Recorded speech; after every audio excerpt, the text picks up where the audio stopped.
আসসালামু আলাইকুম and welcome back to my channel. কেমন আছেন সবাই? আশা করছি সবাই অনেক ভালো আছেন। আজকে আপনাদের সাথে খুবই মজাদার একটি রেসিপি শেয়ার করব।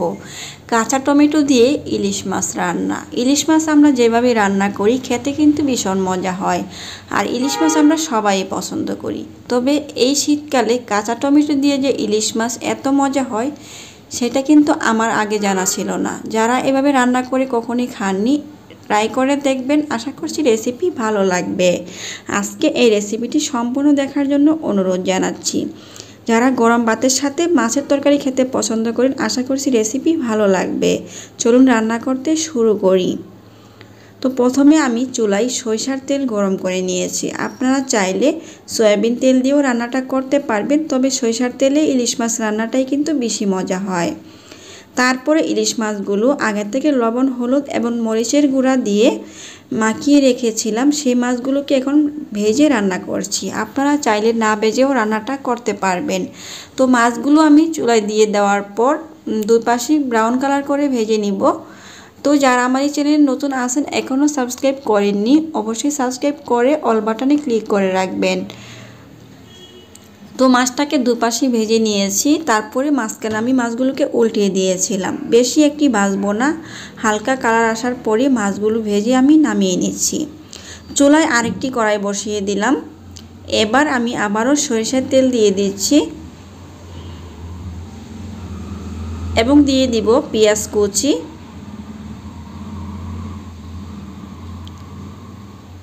এবার এগুলোকে নেড়ে ছেড়ে কিছুক্ষণ ভেজে লাল কালার নিয়ে আসবো। তো এইভাবে রান্নাটা হয়তো অনেকেই করতে পারেন, তবে কাঁচা টমেটো দিয়ে যারা কখনই মাছ রান্না করে খাননি, অবশ্যই ট্রাই করে দেখবেন। আমি কথা দিচ্ছি আপনাদের ভীষণ ভালো লাগবে। তারপরে রান্নার জন্য পরিমাণ মতো লবণ কিন্তু আমি কাঁচা পেঁয়াজই দিয়ে দিলাম, কারণ পেঁয়াজে লবণটা দিয়ে দিলে খুব তাড়াতাড়ি কালার আসে আর পেঁয়াজটা নরম হতে সাহায্য করে। এবার সামান্য পানি দিয়ে দিচ্ছি যেন পেঁয়াজটা পুড়ে না যায়, এবং দিয়ে দিচ্ছি এখানে সর্ষে বাটা, কাঁচামরিচ এবং রসুন। এখানে 4টি কাঁচামরিচ, 1 টেবিল চামচ সরিষা, আর দিয়েছি এখানে বড় সাইজের অর্ধেক রসুন, মানে 3 কোয়া রসুন আমি একসাথে বেটে নিয়েছি। এবার যেটা দিলাম হলুদের গুঁড়া এবং ধনিয়া গুঁড়া, এবং দিয়ে দিচ্ছি লাল মরিচের গুঁড়া। তো সর্ষে, কাঁচামরিচ আর রসুন বাটাটা দেওয়ার চেষ্টা করবেন, তাতে কিন্তু এই রান্নার টেস্ট আপনারা পাবেন। এবার আবারও সামান্য পানি দিয়ে মশলাটাকে কিছুক্ষণ কষিয়ে নিব, যেন সর্ষে থেকে কাঁচা গন্ধ চলে যায় আর মশলাটাও ভালোভাবে কষানো হয়ে যায়। তবে অনেকে চাইলে এই সর্ষে বাটা না দিয়েও রান্নাটা করতে পারবেন। এবার দেখতে পাচ্ছেন কাঁচা টমেটো দিয়ে দিলাম। এখানে ছোট সাইজের কাঁচা টমেটো 4টা আমি এখানে ফালি করে কেটে নিয়েছি। আপনারা চাইলে যে কোনো সাইজের পিস করে কেটে নিতে পারবেন। এবার মশলার সাথে মিক্স করে আবারও সামান্য পানি দিয়ে দিচ্ছি, ঢাকনা দিয়ে ঢেকে দিব, আর এইভাবে কষিয়ে নিব আমি 5 মিনিটের মতো।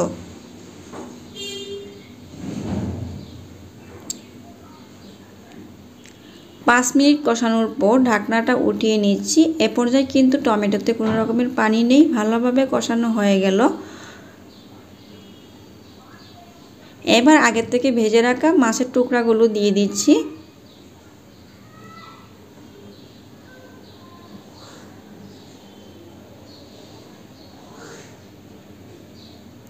তো মাছটা দিয়ে দেওয়ার পর ঝোলের জন্য পানি দিয়ে দিব।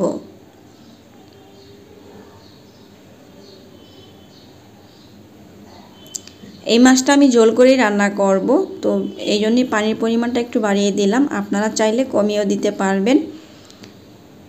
এবার ভালোভাবে নেড়েচেড়ে মিক্স করে ঢাকনা দিয়ে রান্না করব 10 মিনিট।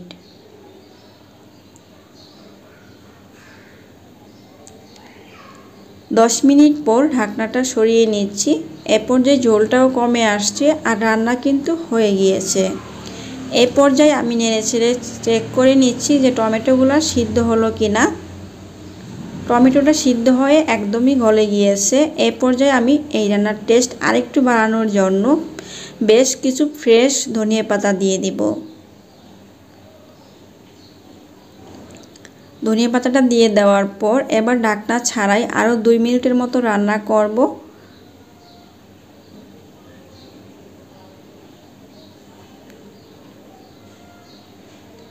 আমার রান্না সম্পূর্ণভাবে রেডি হয়ে গেল।